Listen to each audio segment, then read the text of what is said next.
Hey guys, it's Max. Today we're talking about the Sony FS5. So this is a very cool camera and I want to share my experience of using it. Now this is not going to be a review video. With my camera review videos, I like to have at least 1 month of hands-on experience and I like to be able to use the camera in a variety of situations.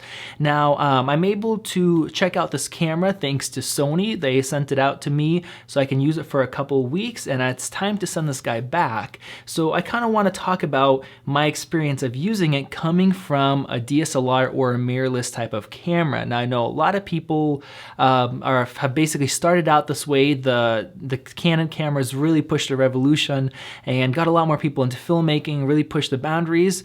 It's not really happening with Canon anymore, but Sony is just pushing the boundaries very hard. But I've been shooting with what I like to call hybrid cameras, so a photo and a video camera for a very long time now, years and years. So this is my first long kind of experience, which I wouldn't really call 2 weeks long, but still a first decent experience of actually being able to use a camera like this instead of using the cameras that I've stuck with, the hybrid camera. So not a review, but I just want to talk about my experience. I think this camera is going to be very, very appealing to a pretty good variety of people, and it's also going to get some hybrid shooters like myself to be able to step up to the next level. So let's get into it. The first thing I'm going to start off on is build quality and ergonomics. Now, both of these things are fantastic. Build quality is awesome. This isn't a very expensive camera in regards to other professional cameras, but it just feels solid. There's nothing really on here that I could say isn't built well or that doesn't feel that it's built well. I mean, the price compared to your hybrid cameras is higher, but still, just everything just, I mean, even the way this little card slot closes here, it's amazing. So build quality, awesome. I really can't say anything negative about that. Ergonomics, now this is also very, very good. So this is, of course, an actual video camera. It's not like a hybrid camera. So it's designed around being a video camera. So here you have a record button here on the side, on the top. You have multiple zoom levers if you're using a power zoom lens like this guy right here. And this grip is just amazing to have. See, I'm just holding it with one hand. Pretty good sized lens on here. This is the 18-105 power zoom, and it's just awesome for handheld. So if you're somebody that does a lot of handheld, this is really going to be a big step up from a hybrid style camera. Now, I don't do a ton of handheld. Maybe that's because I'm used to using a hybrid style camera, and if you don't have stabilized lenses with such a light body, you're really gonna have bad footage. Now, something like this, if you have a stabilized lens and you wanna hold it handheld to run and gun situations, it's gonna do a much better job. One, you're gonna have better access to all your buttons and a lot more buttons here on the side, and you're also gonna have much steadier footage.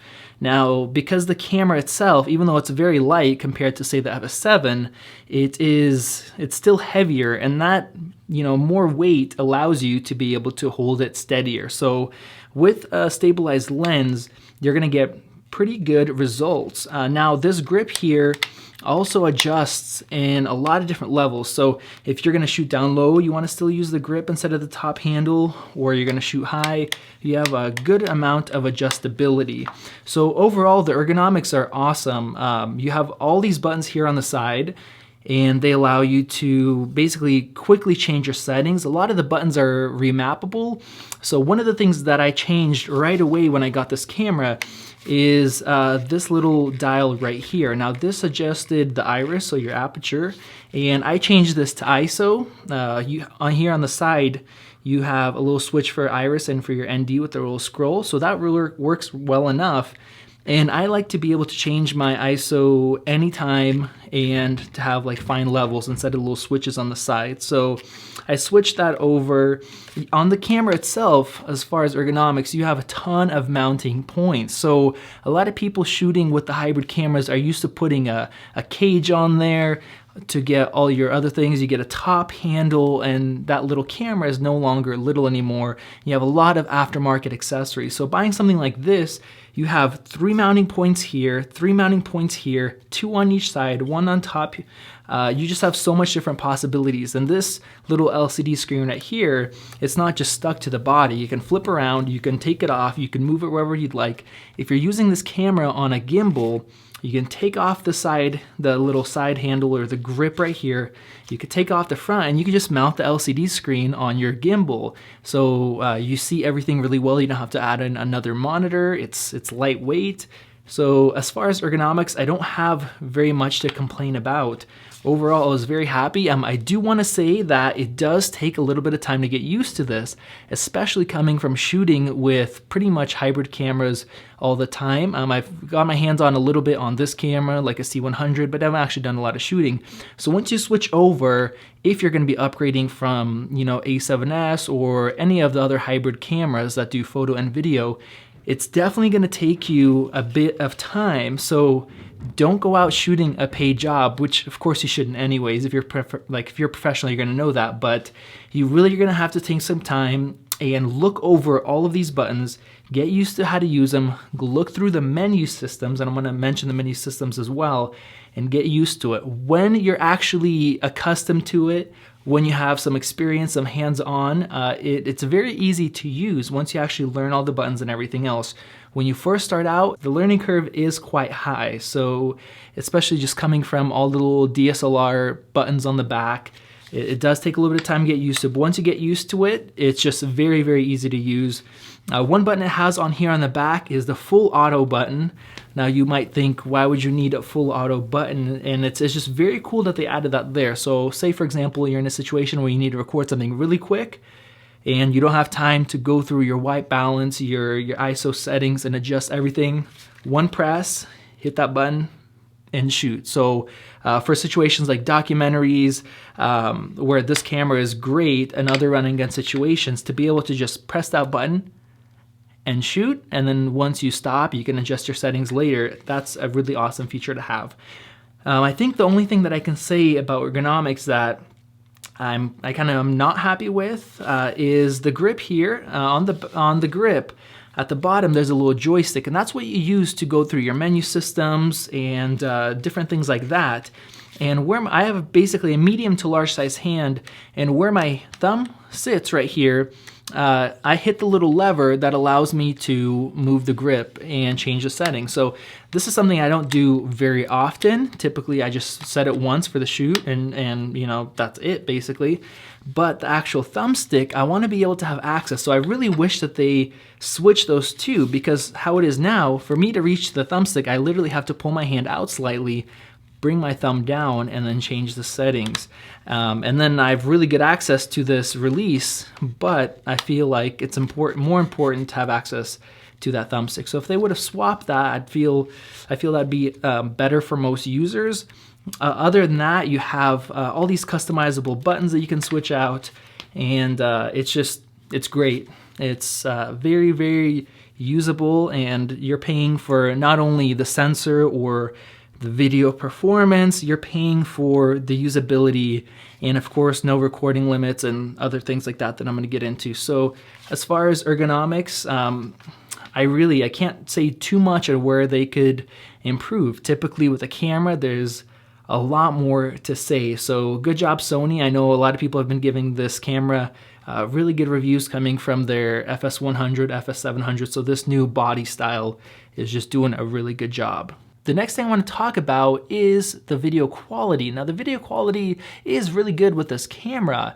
It does have a couple things I want to talk about. It does do 10-bit 1080p, but only 1080p.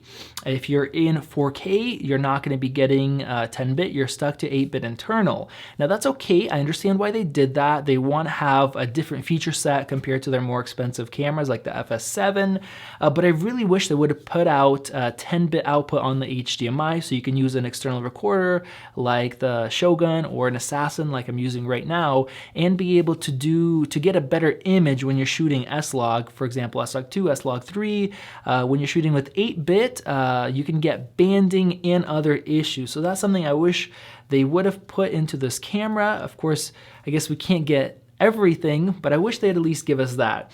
The image looks great. It is not as detailed as the a6300, which I'm going to be putting out a review on. I've used that camera for about a month, maybe just over a month now, and that makes sense. That camera is taking a full 20 megapixel image and it's downsampling all of that information into 4K. So when you look side by side, it almost looks like the 4K footage from this camera, almost like it's out of focus, and it's really not. Just the a6300 has a lot more detail. Now that's not a really, it's not gonna destroy this camera. It's not like it makes this camera any worse. The 4K from this camera looks great, and it does compare to cameras like the A7S II. And one thing the a6300 has for is a ton of rolling shutter. That's where this camera exceeds in. The rolling shutter is really, really minimal. So if you're doing handheld, if you're doing fast pans, you're not gonna notice it.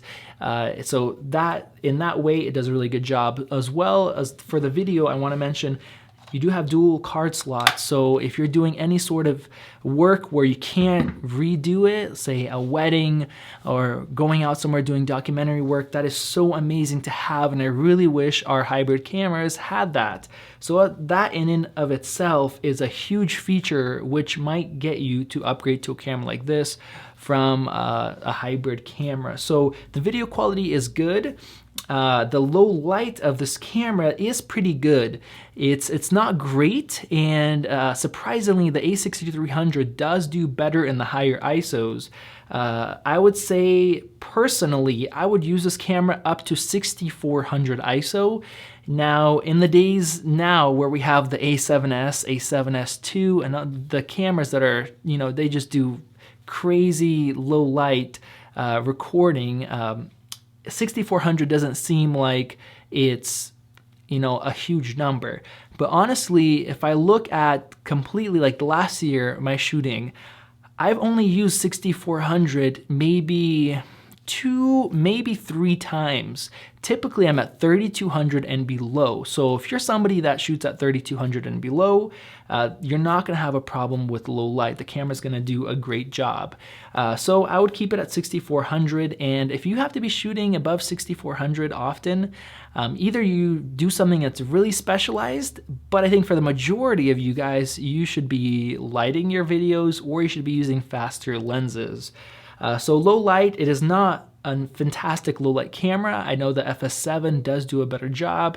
There's some hybrid cameras that do a better job, but it does a good enough job for, I think the majority of people are gonna look into using a camera like this. The next thing I want to talk about is autofocusing. Now, I was pretty surprised about the autofocusing system. The autofocus isn't something that's really advertised or pushed. You don't hear about it a lot in the reviews, and it's not as quick as the a6300, which is probably Sony's most advanced, the latest system for autofocusing. It does a really great job in video, but overall, it did a good job. It's not really quick to lock on target, but it does a good job. It locks on, and I didn't notice a lot of hunting. So one of the things I did shoot with this camera, which I didn't get to shoot as much projects as I would have wanted to, was a play. So I was basically hired to record this play, and I used the autofocus, and it did a really good job. There's only a couple times where I needed to switch in really, really dark conditions. I'm talking about something that would have to been, you know, over 25,000 ISO at f4. And other than that, it locked on and it didn't hunt. So I was quite surprised by that. Judging, you know, looking at other cameras such as the Panasonics, those things, even in good lighting conditions, sometimes it will just hunt, and low light conditions, it will just, you know, be locked on and then just disappear. The NX1s that I use pretty much, you know, day to day, a lot of shoots, those cameras do great in good lighting conditions, but when it gets dark, sometimes they'll just randomly hunt out. So the camera did a good job with that. So not something that's really advertised or something that's really pushed, but something that I did, you know, it did get my attention. You also have on the side here a little switch where you can switch it to manual, and then you could do push to auto. So that's another great feature to have. And as far as the autofocusing, even though this lens is not really a greatly reviewed lens and it's fly-by-wire, it still did well on this camera. So I think the camera bodies and the firmware and the settings do have something to do with how fast the actual lenses fly-by-wire system works, and if it's linear or if it's not linear. But overall, I didn't find it very difficult to use compared to, say, a different lens on A7S II, which is, you know, sometimes you barely twist it and it starts going really quick, and vice versa. Another thing before I forget, the batteries. You guys see here, this is the battery that comes with the camera. It's recessed into the actual body itself. So this is a small one, and shooting 4K, I got 2.5 hours out of it. I was really surprised. So the battery itself, of course, it's larger than something that's going to go in a hybrid camera. But it performed really well, and that's with using image stabilization and shooting 4K. And you also have to keep in mind that this camera doesn't just power, you know, something small, it also has fans and stuff like that in it as well. So talking about fans, I want to get into 4K overheating. Now, after about 30 minutes, okay guys, I'm just joking. There is no overheating. I'm so used to talking about overheating. Like I said, this camera, that battery also powers a heatsink in there, and I'm guessing one, maybe there's more than one, but probably just one fan. And surprisingly, it's not very loud. I didn't even notice that it was there until I was just in a perfectly silent room and I heard just a little sound, and then you know, I figured there's a fan in there. So at first I saw the two little marks on the side. You can really see it when the grip's not on. So I thought it was just maybe just a heatsink system. But of course, with a professional camera, it makes sure that it's cooled down. With a lot of these small cameras like the A6300, you can and you will get overheating. So this camera doesn't do as much processing, but you have a fan system. So no matter if you're in a, you know, a super hot condition or recording for hours and hours without stopping, which you don't have a 30-minute limit on a true video camera like this, you are not going to be having any overheating issues. So that's definitely a relief, definitely a benefit. So professional system, you're going to get a lot better reliability, dual card slots, bigger batteries. So battery comes here, like I said, 2.5 hours about is what I got. So of course you can get the bigger one. So that's just another benefit. So it's really great. Stepping up, you're getting better reliability, better battery life, no overheating issues, all these great things that are harder to put on a spec list when you're selling a camera, but day to day make your life a lot easier. So that definitely was noticeable to me, and it's really nice to have that.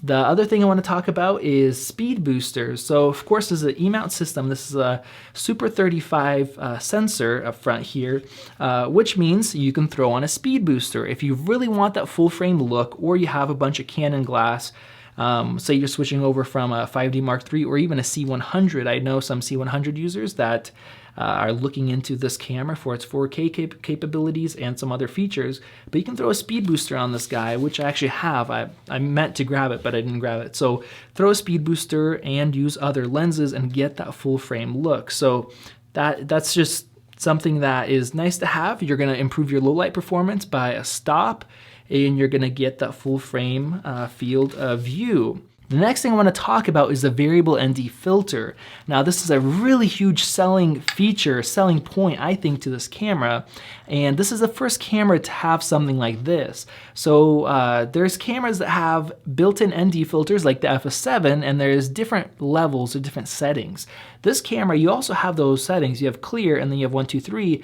But the really standout feature is that it is not a standard ND filter. It's actually basically a piece of glass that can run electricity through it, and you can have different strengths. So I don't know exactly the science behind it or the engineering, how it works, but I do know it's amazing. Now this is something I didn't get to use while having this camera. I didn't have any outdoor shoots. I was actually gonna have a shoot today, but it got put off till next week. So I was gonna be able to strip this camera down, put it on a gimbal to do a real estate shoot, and I was gonna be able to use this outside, but I'm gonna have to use a different camera for that now. But using this, especially for weddings, I shoot a lot of weddings, be able to have that shallow depth of field, which fits weddings so well. And instead of having to use ND filters and switching them out when I'm switching lenses, I could just use this, adjust exactly how I want it, and have the benefits of it and none of the negatives with all the other solutions that we have now with the hybrid camera. So a very, very awesome feature. Once we get the update with the automatic changing of the ND filter, that's going to be amazing. If you're doing a shot from inside a house to an outside, it's going to adjust it for you. You can keep your aperture, your ISO, your shutter speed exactly where it should be for your shot, and it's amazing. So unfortunately, I wasn't really able to use it. I played around with it, but not on a real shoot. But I definitely see it as a huge benefit, and I'm really looking forward to other cameras having it. Hopefully they don't just keep this on their pro level set of cameras. I don't know if they're gonna do that, maybe for a while, but hopefully that technology will trickle down to some of their other cameras. So variable ND filter, super, super useful if you like shooting outside and you like having the shallow depth of field. The next thing I want to talk about is audio. So this is where a professional camera really stands out from a hybrid camera. So the Sony cameras don't have horrible preamps, like the Canons don't do a great job, the Samsungs that I have really suck. Panasonics are okay, but still it does not compare to a camera like this. So the camera does have a built-in mic, but you have XLR inputs with phantom power. You have a shotgun mic right here. Here's another input right there for XLR, and this is really, really nice when you don't want to be recording externally when you're in the run and gun situations, or if you have a lot of shots you're doing, to be able to just connect to the camera and get high quality audio is amazing. So here on the side, you have a little spot that opens up. You can adjust your levels manually. You can set it to automatic, and it's just very, very useful. Right now, I'm recording to a Zoom H6. There you go. And if I had this camera and if I was recording with it, I would not have to be doing this external audio. Now, it's not a big deal to record external audio for a video like this, where it's just a little bit of clips, I can sync it in post. But for a lot of other situations, run and gun stuff, it's great to have that professional audio, to be able to just plug in an XLR microphone and just be good to go. So another really big selling feature is the much improved audio of a camera like this compared to a hybrid camera. All right, guys, so it's time to finish up this video. Overall, I recommend this camera. If you have the budget, you're ready to take your business to the next level, or your, whatever type of shooting you do, take it to the next level. You have the budget, you're just not sure because you're used to using hybrid cameras, I say go for it. If you're really hesitant, maybe try to rent one first. But I liked it more than I thought I would. And it's really nice to use. The size works really well. If you're gonna use it on a gimbal, you still can. It's surprisingly light once you take the stuff off of it. Overall, it's a pleasure to use, and that makes sense because it's a dedicated video camera.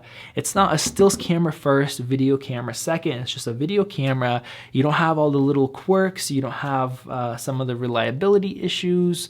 You don't have a lot of those downsides that I'm used to talking about when I'm reviewing different hybrid cameras. Some are better than others. Usually different hybrid cameras have upsides, downsides. But overall, I'm surprised that I don't have more things to complain about or more downsides to talk about. It's just a great camera. So if it's in your budget, if you think it's gonna fit your uses, I say go for it. It's a great camera. Sony's doing a great job with it. I'm excited for that, the auto ND function. It's gonna help a lot of people.